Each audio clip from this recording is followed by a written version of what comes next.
Alright everyone, what is up? Undead Youth back again with another healing guide. We're going to crank these out there so you guys know how to play these classes come 7.0 so you can never say I didn't teach you anything, right? Today we're going to be talking about healers because yet another healing class that I absolutely adore, the Discipline Priest. If you guys can't tell, I love playing classes that have, especially healing classes, that have weird and unique mechanics that go on with them, like Fist Weaving for the Mistweaver Monk and Atonement, which we'll talk about, for the Discipline Priest. I feel like they add a decent amount of skill cap to the class. Not that there's anything unskillful about how to maximize the HPS, the raw HPS that a Shaman could put out, or balance the mana cost with the raw HPS that a Druid could put out. There's definitely a lot of skill cap involved in that. It's just a little bit different for the Discipline Priest. So, if you guys don't know, which I'm going to assume in my mind that you guys have seen other people's videos and know some of the changes that have gone on with Disc, but for the purposes of the video, I'm going to assume you haven't heard anything about that. And we're going to kind of build from the ground up and talk about what's changed, how that works, and then kind of form a rotation and an idea of what we're doing. So if you guys don't know, Discipline Priest has changed a lot since Warlords of Draenor, where they were primarily the absorption-based class, and then focus kind of shifted away from that because it took a lot away from not just the Discipline Priest class as a whole, but also other classes in the game, applying so many absorbs to so many different players in the raid, made it devalued a lot of the healing that other healers did, to the point where in certain situations it was just literally overhealing and those healers had nothing to do, and that's never fun for them.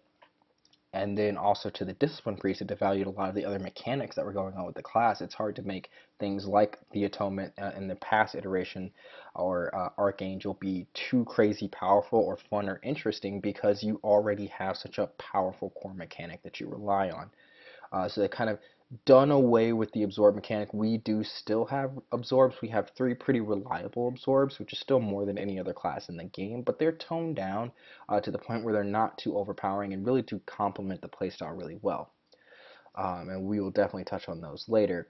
But now the focus of the class has shifted more towards another portion of Disc which has come in and out of the spotlight, which is Atonement. And if you guys don't know what Atonement is, it is basically the idea that you can heal while doing damage. That's always been in the Displays model since, like, I think Kata. I'm pretty sure it was Kata. Maybe it was Mist. One of those two, at least.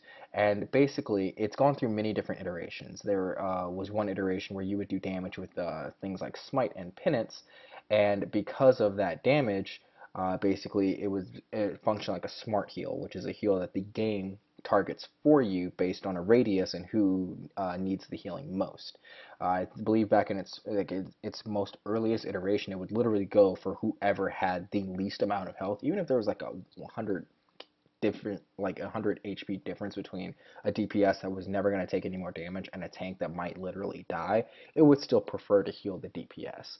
Then it got a little bit smarter, but because it got so much smarter and so much more efficient, and priest bubbles were so efficient, they nerfed Atonement to the state that it was in WoD, where it was more means to an end than anything else, and definitely not a viable way to heal at all, right? It was pretty much just there to help you build stacks of Archangel to then empower your normal rotation, which you just went back to shielding people for the most part, outside of using one prayer of healing. And then the healing that it did do was basically just to not punish you too bad for spending 5 globals, or 6, I guess, to actually cast Archangel. Casting Archangel, right? You did at least a little bit of healing while you weren't casting Power Word Shield, but it really felt like something that was super forced upon you to keep up when you just really rather be shielding people, and it was almost to the point where it wasn't even worth it. Uh, so now they've switched and they've kind of made Atonement like the big thing. And how have they done that? Besides nerfing absorbs, they have made it so that now Atonement does heal for a lot more. So now you heal for a lot more of the damage that you do. However, it's no longer smart healing, so they've taken out the non-engaging part of gameplay there, and they've actually given the player complete and utter control over where their Atonement heals go. And so now what we do is we actually apply a buff to our different raid members called Atonement that will basically funnel all of our damage healing to those targets. And so now there are two things that a Discipline Priest should be doing at all times. They should be keeping up atonement buffs and doing damage. And if they're not doing either one of those things, they are absolutely not healing, right? And if they're not doing a good enough balance of both in an intelligent way, they're not doing efficient healing. So the Discipline Priest flat out is half DPS, half healer. As you can see by looking kind of over here at just this random LFR that I did, you can kind of see like I ended up 8th on DPS, or damage done, and then I ended up first in healing by a very small margin. That's actually about how it's supposed to be. We're not really supposed to top the DPS charts, because what we're also doing is providing damage to kill the boss quicker, which is like the best form of damage reduction you could ever have. And we're also just kind of keeping a nice even flood of healing coming out to the raid, hopefully where they need it the most, right? So now that you kind of have an idea of what we're supposed to be doing, we are still in our essence a support class, which has a roundabout way of increasing the survivability of the raid. Now let's talk about how we are actually going to go about accomplishing this goal. And we're going to split this into two parts. We're going to split this into how to apply atonement and then how to heal through doing damage, right? So let's talk about how we actually apply atonement. We have a few spells that do so. Power Word Shield is our most efficient manner of applying atonement. You can actually see it here. Basically, it costs almost no mana. It just places an absorb on our target, which is still very powerful in a world where there are very few absorbs left, though it's not nearly as powerful as before because it doesn't benefit from our mastery. Our mastery, by the way, now just increases the amount of healing done through our atonement. This person is parked directly in front of me. I hate that, but I probably shouldn't have picked Storm Shield to do this. Anyway, and it also leaves atonement on the target. Now it has a cooldown though, but no more weaken soul debuffs, so you can have multiple priests in a raid shielding people and shielding the same target, which is pretty cool. This is by far, like I said, your most efficient way, and you should always strive to do this on the tank.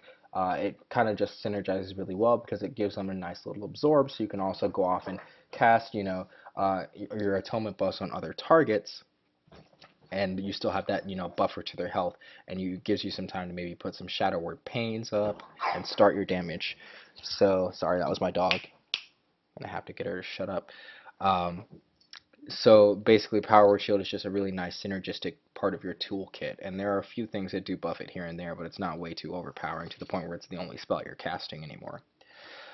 Next, you have Plea, and what Plea is just an instant cast small heal on a target that applies atonement.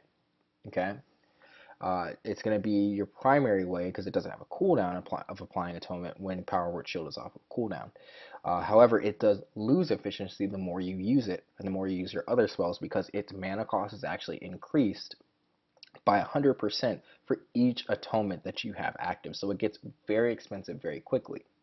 And the reason why is to promote you for use the spell Power Word Radiance. Power Word Radiance applies atonement to your target, whoever you targeted, and the two nearest allies to them, and it heals for a little bit as well. And so basically, it is the most efficient way of applying 3 atonements plus. You'd much rather do that than sit there and individually waste the globals and the mana on Plea. So you can kind of see how those marry up together. Then finally, you have Shadow Mend. I want to say Shadow Word Mend every time I get to the spell, but Shadow Mend. And what this does is it provides a really decent amount of healing, especially considering you absolutely do not have any direct healing spells outside of Plea. We already talked about the fact that you don't cast Plea for the heal, you cast it for the atonement. You actually cast Shadow Mend to heal and also to apply atonement. And a little bit about how Shadow Mend works is it heals a target for a decent amount, but it also will put a dot on them that will eat away at them for the next few seconds, or until they've taken a certain amount of damage, either from the dot or from anything else going on. If they get hit by AoE, if they are getting wailed on by the boss, if they have a dot ticking on them, any and all of those things. The Shadow Mend has a damage threshold, which can be satisfied either by the dot that it leaves itself, or by any other external factor that would take away that target's health. So basically what this means is casting Shadow Mend on a tank is almost never a bad thing if you have to do it. If you're just lacking with your atonement heals, it's perfectly fine to cast Shadow Mend, and that tank will almost never even see that dot tick on them because they're taking what seems like really high damage at that point in time. So it's fine. So those are your 4 ways to apply atonement, right? And we'll quickly review those. That's Power Word Shield on cooldown, more than likely on your tank is the most efficient way. Plea whenever you can't Power Word Shield, but you don't actually have to use Shadow Mend or Radiance. Radiance when you have to apply atonement to a lot of people really quickly. And then finally, Shadow Mend for targets that have taken a lot of damage and are probably still going to take a little bit more damage. Those are kind of the criteria that we have. Now, let's talk about how we do damage in order to heal. We have a couple of different DPS spells that we need to keep in our repertoire, and the most essential, I guess, is probably just Shadow Word Pain, which is a dot that's placed on the target, something that we share from Shadow Priest, right? And it's a dot that's placed on the target and does damage, and we can place it on multiple targets and it does damage. And as you might already understand from what we've talked about so far, if you have Atonement up on targets, as Shadow Mend does ticking damage over time, it will do ticking healing in a way that it's kind of like a reverse renew when Atonement is applied to the target. And so in some way it's similar, but it's different in a lot of ways as well, because as opposed to renew, if your target dies with Shadow Word Pain, like that healing's just stopped, right? So it might not ever reach its full duration like a renew pretty much always will on a target. That being said, though, Shadow Word Pain can be applied to multiple enemies, while Atonement is applied to multiple allies to heal based upon the overall damage that Pain does, which can sometimes make it multiplicatively better than having a bunch of like renews on a target. So, or a bunch of renews on multiple targets. That kind of makes sense. So just be aware of that, of how this spell works. Don't necessarily think of it as a renew, because as the fight goes on, especially if you're dealing with a lot of adds, the healing that you're going to get from Shadow Word Pain will eventually dwindle down because those adds will die. Right, and that's kind of one of the issues that Disc does have in the current meta, is that eventually things die, right? And eventually you're not really going to be able to heal out of combat besides using Shadow Mend, so just be aware of that. Moving on, we have Smite, which is a ranged attack, just a basic filler spell. You cast it, short cast time, doesn't cost too much mana, does some damage, therefore does some atonement healing, but it also does something pretty interesting as well. It actually absorbs a little bit of the damage dealt by the enemy's next attack, and I do believe this can be AoE, it can be a dot, it can be a auto attack or a special ability. It just reduces the amount of damage they do. If you guys are at all familiar with how Guardian Druids used to work, and I still believe they have a talent that does this as well, but it used to be when they would maul a target, they would actually place a debuff called Tooth and Claw on them, which would reduce the amount of damage their next auto attack did. And that showed up as an absorb on their healing meter, and Smite is very similar, to the point where Smite is actually the most efficient absorb in the game because it barely costs you anything. It does healing in addition, and it just passively reduces the damage that the target does, which makes you not feel bad about having to cast Smite.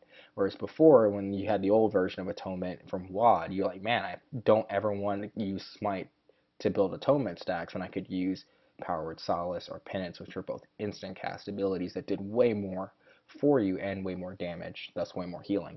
Now Smite actually has a purpose. Even though it doesn't do as much healing, it does absorb damage in a large way over the course of a fight, right? Especially if you can continue to apply it to the same target pretty much consistently. So like a single target boss fight, right? Smite's really good. So nothing really to think about with Smite at the end of the day, because you're just going to be using it when you can't use any of these other abilities, when you already have Shadow Word Pain up, and when Penance is on cooldown. Well, let's talk about Penance. Penance is now no longer a defensive ability baseline. You cannot be cast on an ally baseline. It is purely offensive, does a ton of damage in 3 bursts, as opposed to it all hitting in 1, which is kind of relevant because you need to understand that if you clip the animation and start casting something else, you can potentially clip one of your penance heals. But basically it shoots out 3 bolts, potentially more, that do damage and then do healing to everyone with Atonement, right? As you start to have more Atonements out, all these abilities do a ton of healing. They all do, because they're just all instantly going to the people that need them if you're doing your job right. And Penance is no different, and Penance will result in a shit ton of healing because of the amount of damage that it does. So very important to note there. And it also has some interactions with a few talents that we'll get into later. Outside of that, that's pretty much it, except for Shadow Fiend, which is actually Mindbender because I've taken a talent, but Shadow Fiend, I believe it's a 3-minute cooldown baseline. Can't talk today. Summons a Shadow Fiend, does damage. Anything that you do as a priest, anything besides your auto attacks, any spell damage, which is kind of weird that Shadow Fiend counts, but it does. Any spell damage that you do at all will count as atonement healing. So your Shadow Fiend or your Mindbender will do a shit ton of damage, which means it will do a shit ton of healing to everyone that you have atonement applied to the point where you can start to look at it as a healing cooldown, especially if you haven't taken Mindbender, because then you won't have the option of using it as a mana conservation tool. So that's kind of why that is the case. Okay, sorry about that cut in the recording, guys. I had to answer a FaceTime from my son, which he fell asleep on me anyway, so I don't know. But anyway. So yes, we were talking about Shadow Fiend and how it is a mana conservation tool if you take in the talent, but without it, it's pretty much just a healing cooldown because of the massive amount of damage that it does while it is active. So those are pretty much your core DPS abilities. You have Shadow Word Pain for the trickle healing that it will do, and it should be applied to as many targets as you possibly can to get the most out of it. You have Penance, which does the most direct damage per cast and per mana of any of your DPS spells. So you want to make sure that you're pretty much using it on cooldown, right? On targets that will live for the entire duration of its effect, even though, unlike Shadow Word Pain, you can more accurately gauge that. And then you have Smite, which should be used as filler when you have enough Shadow Word Pains up, and then you have your Penance on cooldown, and you want to try to keep the damage reduction on, as the most important target that you can, right? Other than that, honestly, guys, everything else is kind of like talents and stuff. We can quickly go over the baseline cooldowns that you have. Sometimes I consider Power Word Radiance a cooldown, but we've already talked about it. You still have Power Word Barrier, which still does, the thing. It's a giant titty shield on the ground. I think it's a little bit bigger now. We can kind of see here. Yeah, fuck, yeah, it is bigger. Yeah, goddamn, that's actually, yeah, that's pretty good. It's a big ass titty. Got a definite breast reduction, or breast enlargement reduction, really? I can't talk today. Anyway, so yeah, titty shield, still good, and their artifact traits that buff it, awesome. Still great for stack fights. Not really much to talk about there. Pain suppression, still suppressing pain. Massive tank cooldown that you should be very careful about using because it's on a 4-minute cooldown now. 4 minutes, it's insane. Apparently there are artifact traits that augment that, but 4 minutes. Fuck. Man, maybe if it were 3, Jesus Christ, but it's still very powerful. A 40% damage reduction is stupid good, especially to give that tool to a class that's not really a healer. It's pretty nice.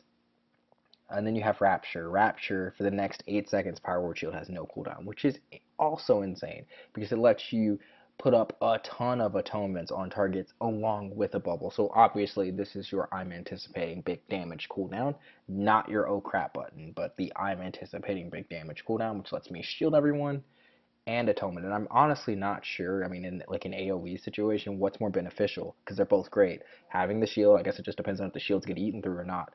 And I do believe if you take shield discipline, like Rapture, like becomes crazy good. Um, but even without that, I mean, just being able to shield that damage, prevent it, and then also just already be able to kill those targets with the damage you're already doing is so good, so good. That's pretty much it, other than your res and mass res, right? Unless I'm missing anything, which I don't think I am. So we're going to go off and we're going to talk about talents now, because it gets even better with talents. Like, the core of this gameplay is interesting enough, kind of. Like, you have almost like a builder spender-ish rotation. You have, these first few spells and these next few. It's cool. Much like a DPS's normal rotation would be. But your talents kind of switch things up and around for you as well. So let's start with level 15. You have the Penitent. Well, that's how that would be pronounced. Penance can now be cast on a friendly target, right? Don't ever take this talent. Penance is way more valuable to you as a DPS ability because of the fact that, yes, it might be a nice, powerful single target heal on a target if you talent this, but the fact of the matter is, as soon as you have 2 atonements up, or 3, 4, 5, however many you have up, right, and you start using penance, every one of those targets gets the same amount of healing from your penance. Your penance becomes wildly more efficient when you don't take this talent. I mean, not to say that you can't use it on enemies still, but shit, then you'd be missing out on the benefits of having the other two talents. So anytime you cast, like if you have the choice between casting penance on a friendly target or just doing what you're supposed to do, spreading atonement and then letting penance heal that way, it's always going to be more efficient to use penance in the way it's designed to be used. You could use it as a life-saving heal, but you're probably doing things wrong. I'm just going to be honest with you. Then you have Castigation. Castigation, penance fires one additional bolt of holy light over its duration. So it just does more damage, thus more healing when you take Castigation, which is just a nice passive buff to what you're normally doing. Good shit. And that's why I've taken it. It's kind of like your baseline ability. And then you have Schism. I'm Sean Connery. Sorry. Which basically gives you another dot to keep up on the target, but increases the amount of damage that target receives by 30%, from you at least, for its duration of 6 seconds, right? And it has a 6-second cooldown, so you can keep this up on a target. This can be really good, obviously, because it will increase the damage that you do and the healing that you do. However, it is another thing to add to your rotation, and it is mana intensive. 4,000 mana adds up when you try to keep it up every 6 seconds, right? As gear gets better, though, and as you're able to do more damage, and especially on single target fights where it's very easy to keep Schism up on one target, you don't have to worry about switching, and you can just tunnel a bunch of damage into that target. Schism will probably end up being the choice later on in the tier, which is pretty neat. And I'm sorry if you just saw that message, you probably didn't. So yeah, so Schism will probably end up being the choice, but Castigation is a nice one to start off with. In level 30, same old movement speed stuff. I go with Angelic Feather because I have people in my raid that don't like when I use Power Word Shield with Body and Soul. Very simple. And then you have 45, some sort of C tier. Shining Force, humongous knockback. Be very careful because it is a humongous knockback. And then Psychic Voice also can screw you up in dungeons, so be careful with these two. Whereas Dominant Mind can actually be pretty cool. You can actually just take control of something and then use it as a pet. I want to say their damage can be atonement healing because Shadow Fiends can be, and I don't see any difference there. So I honestly haven't tested it, and I need to. In fact, no, there's nothing to test it on right now. I can't mind control like random people. Fuck. But I do want to know, and if anybody does know, I'd appreciate it if you put in the comments so I could know for myself.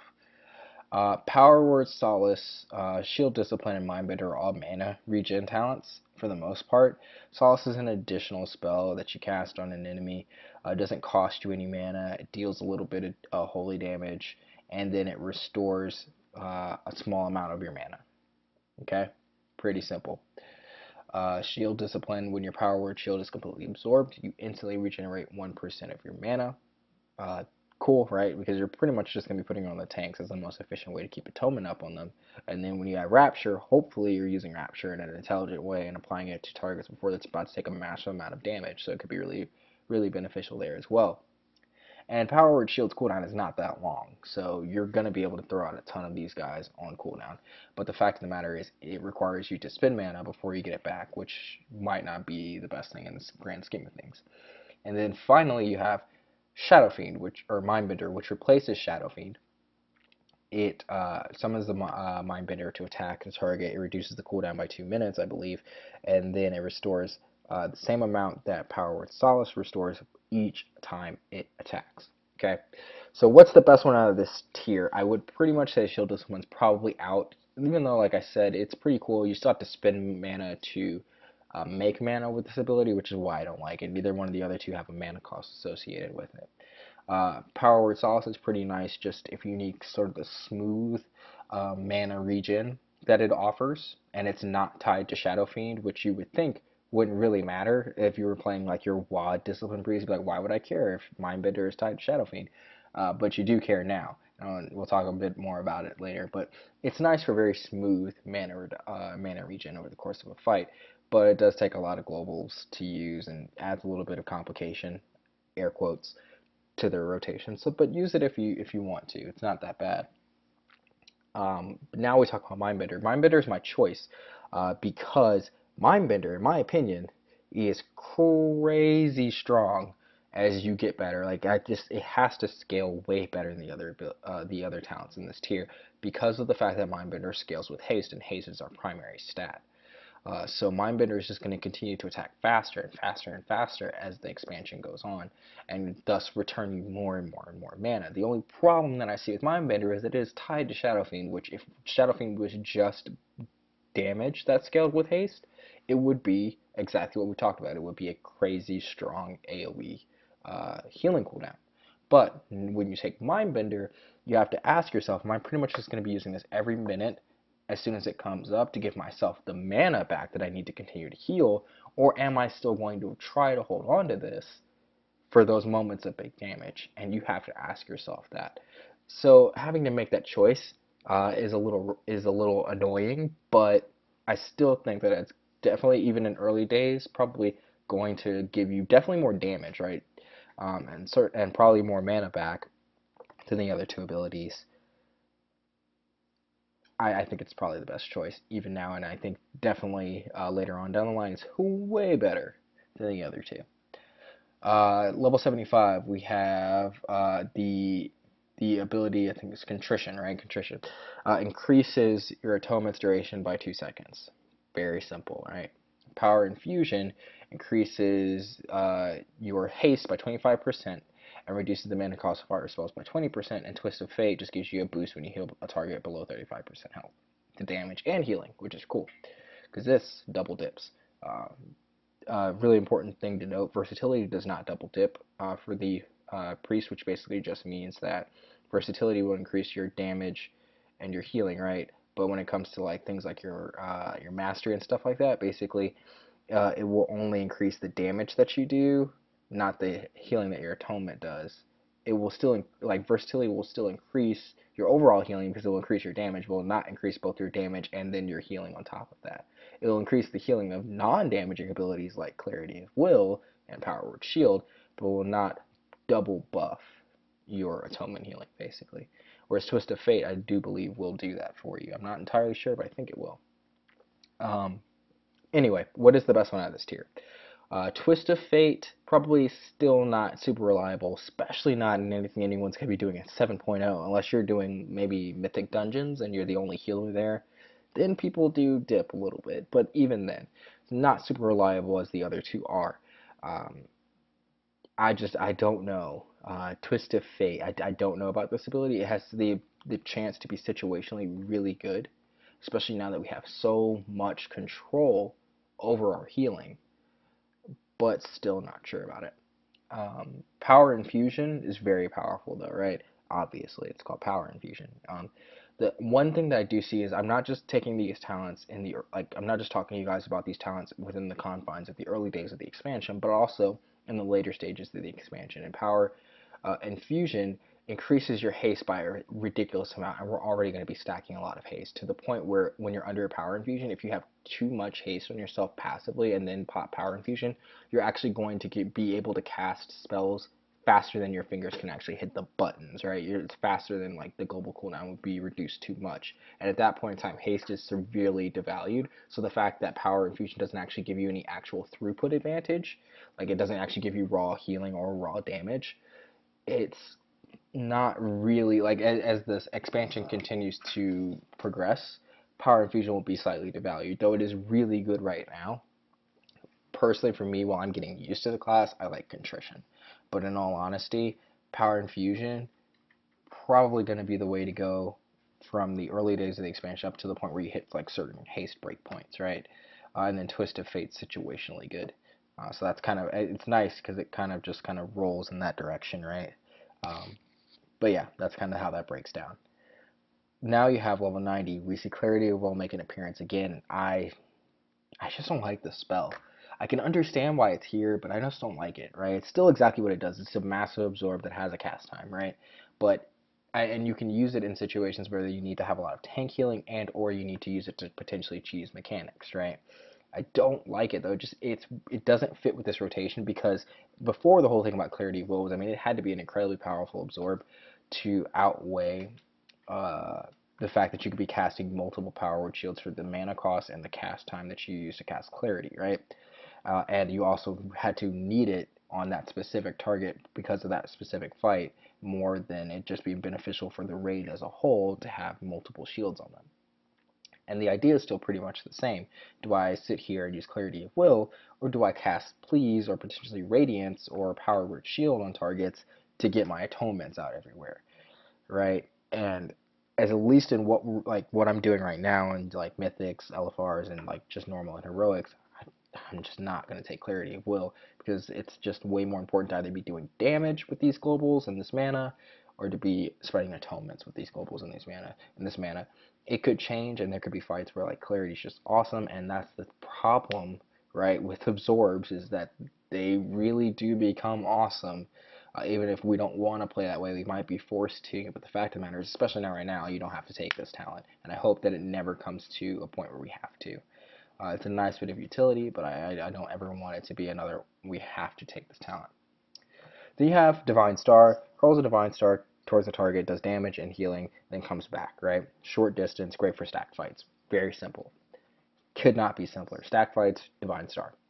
Single target fights, Clarity of Will, and then spread AoE fights, Halo. It no longer has a range requirement for the maximum amount of heal, but it can hit more targets within a much wider radius, which makes it better for overall healing people in stack or spread fights, right? Very important to note is that both Divine Star and Halo also do damage to any enemy that they strike. Very important with that damage, only the damage from the initial hits of the first mob contacted by either the star or the halo ring will be counted towards your atonement. Everything else is just the raw healing that these abilities do towards your targets. So they are not buffed by your mastery, pretty much, is the thing to really realize, and that these spells do not crazy double dip with both their own healing and atonement's healing. Level 100, we have Purge the Wicked, which replaces your Shadow Word Pain. It does initial fire damage upon cast, which means it does an initial heal if you have Atonement up on something, and does slightly more damage over time than your Shadow Word Pain. And it has a nice little effect of, while it's active, if you penance the target that has Purge the Wicked on them, it will actually spread to a nearby target. Cool. You have Grace, which increases your non-Atonement healing and absorbs by 30% on targets with Atonement on them. And then you have Shadow Covenant, which replaces your power word Radiance with Shadow Covenant, which heals a bunch of targets, but then leaves a healing absorb shield on them. Which one of these is best? It kind of just depends on what you're doing. These kinds are a little funky. I would just say Purge the Wicked is default. If it didn't do more damage, thus more healing, then you wouldn't take this on single target fights, because the cleave on Penance is super nice. Like, it's just nice to be able to cast Penance on a target that has Purge the Wicked, and then it's spread. You can do very efficient spreading of this dot that way, which means you're overall spending less globals on just like the very minor damage that Purge the Wicked does, and you can do more smites, which is actually cool because we talked about that damage absorb that smite does. So pretty cool. In general, just saves you globals, and globals are like gold to a Disc Priest now because you're doing something with every one of them. You're never just sitting there idle, right? So save me globals, I love you. So that's why I've taken it by default, and I'm doing a lot of dungeon stuff, so I'm doing a ton of tap targeting already. So if I could reduce that at all, I'm definitely going to take Purge the Wicked to do so. Grace can be another great talent for 5-mans, though. Grace is not as counterintuitive, right, or as counterproductive as it seems when you first read it, because of the little part that it only increases the healing of non-atonement on targets that have atonement, right? It still wants you to do what you normally do, but it just increases your Clarity of Will, it increases your power word shield, it would increase the penitent if you take that talent, it will increase your shadow mend. It's something that if you have to take it, like if you just notice that your tank is dying and you're struggling to keep them up a lot in mythics and stuff like that, go ahead and take Grace. It's not as bad as it seems, and in all honesty, you're really only giving up, right, the ability to spread your Purge the Wicked with your penance. you're not giving up too terribly much if you take this talent. It's just a little bit of damage on Shadow Word, Pain, and the globals that it takes you to spread them out. Which, if you're having trouble keeping your tank up, and you're not having to deal with a ton of ads or mobs, Grace can be a pretty good alternative, right? And then finally, Shadow Covenant. I just can't think of a reason to use this talent right now. And that is not to say this talent is bad. It's so interesting and so very different. I can't say this talent is bad. It's just absolutely, there's no reason to use it in current content in WoD, which is all I've tested on. And I will be very blunt in saying that I have not tested in Legion. I've not tested at level 110, nor have I tested with an artifact trait. So I can't give you much of an insight on how good Shadow Covenant is. I have to reserve judgment on it though, because it does seem like an interesting ability. But that's kind of all of your talents, all of your abilities that you have going on as a Disc Priest. Not a lot of passes really to talk about. We have Focused Will, which just means that when you take damage, you are reducing the damage that you take up to, looks like 30%, which is cool. But that's only when something's actually attacking you, which, you still have Purify, Dispel Magic, and Mass Dispel for getting rid of all those nasty things. Also, something really important to go over that we were able to maintain a Psychic Scream to keep stuff off of us. I can imagine that leveling as a Disc Priest is just going to be the most enjoyable thing in the world, because we'll just be completely invulnerable, right? And we still have Fade to keep stuff off of us. Other than that, when it comes down to stats for your character, pretty simple. It's just going to be Haste, Mastery, Crit, I do believe, or it could be Haste, Crit, and Mastery. They're both pretty close. As long as you go Haste first. Haste is gold to us because it increases Mindbender. Like, Mindbender / Shadow Fiend is huge, right? It also increases the rate in which we can cast spells, so the rate in which we can put out pleas. It also reduces the cooldown on Power Word Shield, which is our most efficient way of doing things. It speeds up Penance's channel, so it does its damage faster. It lets you do other things, and it also means that the healing will come out faster, and it increases the damage and healing that Shadow Word, Death, and Purge the Wicked will do. So it is by far and away our best stat, but as we continue to get more of it, mana is going to continue to become more of a thing because you're just casting more spells, right? So there will always be a kind of give and take there. Then you have Mastery, which, like we said, just increases the amount of healing that our Atonement does, which you would think that would actually be our primary stat, but in actuality, it doesn't do anything to help us offensively. And if we're not always keeping in mind that our damage is just as important as our healing, then unfortunately we're not doing it right anymore with Disc Priest. So that's why Mastery just gets a slightly smaller look. Also, yay, it increases the amount of it increases the amount of damage transferred to healing, but it doesn't, like I said, increase the amount of damage that you do, or the amount of spells that you can put out, or even the amount of atonements that you can put up, which is all kind of limiting factors. It doesn't really matter how much of that damage is transferred if I can't continue to keep it to keep the cycle going as efficiently as possible. And then finally, Crit just does what Crit does. It only works on your damaging abilities. It does not work on Atonement. So basically, if I crit with Penance, that healing will go to the target as more than my normal Penance Atonement healing would, but it's not considered a critical strike when it comes through as Atonement. So essentially, Atonement never ever crits, but your damaging abilities have the ability to crit, and then they will in turn do more healing. This is all just to say again that Atonement does not double dip, right? You cannot crit with Penance, it do more healing, and then that heal potentially crit, because that would be insane. So those are the finer points right now of the spec as we currently see it in the end of WoD environment. I'll be doing more testing on these guys, and I'll do some sort of update when I have an artifact to test with as well. So again, thank you guys for watching. I know this video is long, but you guys like long videos, so leave me some comments, leave me some love, and thank you so much. Have a good night.